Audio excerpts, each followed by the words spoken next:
수원시 권선구 고색동입니다. 890-43번지. 저는 현재 무주택자인데요. 얼마 전 수원에 한 단독주택을 매수를 했습니다. 아직 잔금을 치르지는 않았는데 향후 전망이 어떤지 궁금해서 문의드립니다. 라면서 9169번님이 고민 남겨주셨고요.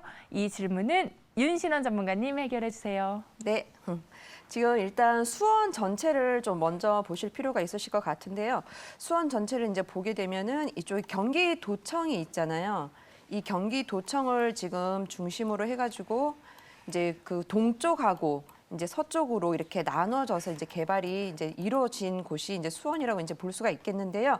이미 이 동수원 쪽은 이제 대기업이 들어가게 되면서 지금 이미 다 개발이 이제 꽉 차서 이제 더 이상 좀 개발할 곳을 좀 찾기가 어려운 그런 부분이 있겠고, 그래서 이 시청자님께서 지금 의뢰해 주신 이 서수원 쪽을 보게 되면 이쪽에 이제 호매실이 있는데요. 이제 호매실이 이제 점점점 이렇게 개발이 되다 보니까 좀 커져 나가면서 좀 퍼져 나가는 그런 구조라고 이제 볼 수가 있겠습니다. 그래서 지금 시청자님께서 이제 갖고 계신 이 주택 같은 경우는 이제 보시고 이제 매수를 하시려고 하는 거죠. 이 주택 같은 경우는 고색역과 굉장히 가깝게 지금 위치를 해 있고, 옆에 또 이렇게 초등학교, 뭐 중학교, 고등학교 이렇게 학군에 이렇게 둘러싸여 있다 보니까 앞으로 충분히 이제 발전 가능성은 이제 있어 보이는 그런 지역으로 보이겠고요. 하지만 지금 이 고색역 주변을 아마 가보시게 되면 주변에 뭐 상권이라던가 이제 인프라 같은 것이 전혀 이제 형성이 되어 있지 않기 때문에 시간을 조금 갖고 보시는 것이 좋지 않겠나 이제 이렇게 보여집니다. 그리고 이 고색역 말고 이 옆쪽으로 이제 오목천역이 있는데요. 이쪽도 이제 앞으로 이제 보시면은 이미 재건축이 이제 이루어진 이제 그런 시장이거든요. 그래서 제가 봤을 때는 지금 뭐 현재 고색역 주변으로 뭐 상권이나 인프라가 없지만 충분히 이제 이쪽도 굉장히 이제 주택들이 오래된 곳이다 보니까 좀 재건축이나 이런 정비 사업 쪽을 좀 바라보시는 것도 이제 좋지 않겠나 이렇게 보여지고요. 또 거기에다가 밑으로 보시면 또 이렇게 산업단지가 형성이 되어 있죠.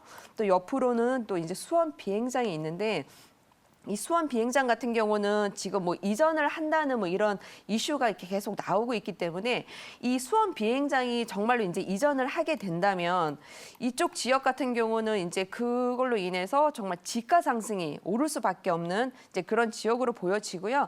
그러면서 주변은 점점점 이제 수원에서 남은 곳으로 해서 이제 개발이 될 수 있는 그런 곳으로 보입니다. 그렇기 때문에 저는 지금 시청자님께서 이렇게 무주택자니까 요거 같은 경우는 이제 주변에 이제 호재거리가 이제 보이는 그런 상황이기 때문에 단기적으로 보지 마시고 좀 장기로 해서 좀 보유를 하시면은 그래도 나중에 이제 빛을 볼 수 있는 그런 지역이라고 보여집니다. 네, 이렇게 좀 장기적으로 가져가라라는 의견 답변 드렸고요. 현재 무주택자이셨다가 아마 첫 주택이셨던 것 같아요. 이게 생애 첫 주택 구입을 할 때는 정말 많이 떨릴 것 같거든요. 저는 네. 아직 안 해봐서 모르겠지만. 그래서 무엇보다 꼼꼼히 따져보고 신중하게 좀 접근을 해봐야 될 것 같은데, 그래서 생애 첫 주택을 구입하시는 분들에게 우리 전문가님이 전문가 입장에서 뭐 당부를 하고 싶으신 말씀이나 이 정도는 꼭 알아줘야 된다는 뭐 팁이 있다면 어떤 게 있을까요?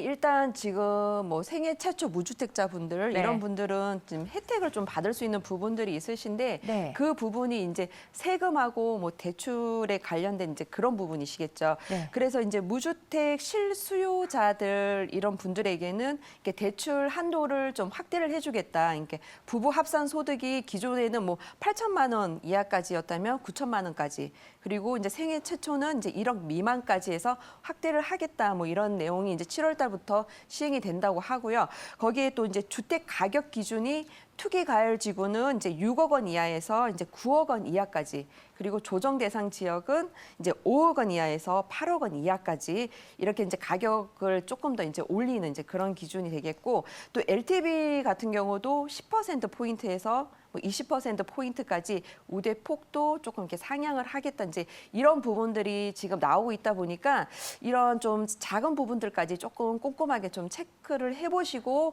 이렇게 접근을 하시는 게 좋으실 것 같고요.